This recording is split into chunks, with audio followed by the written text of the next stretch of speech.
Welcome to Samba Samba. Enjoy the video.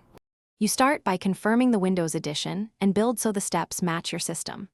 Once confirmed, run PowerShell as administrator. This gives you the permissions needed to repair services and re-register components. Make sure to temporarily disable any third-party antivirus. These often block Defender components.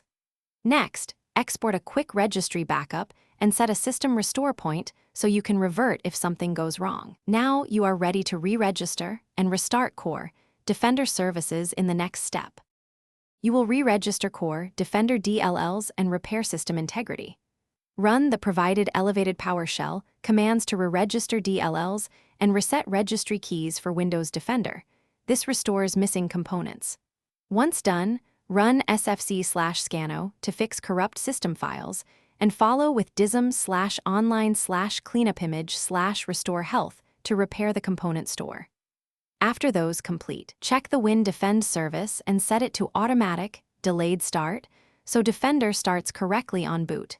Make sure to reboot before the final checks. Reboot and verify the Windows Security app opens and the Win Defend service is running. That confirms repair. If Defender is still missing, run Windows Update and install the latest cumulative updates because Microsoft patches often restore components. If problems persist, check Event Viewer for Service Control Manager or application errors to pinpoint failures, and run the Microsoft Safety Scanner to rule out malware-based tampering.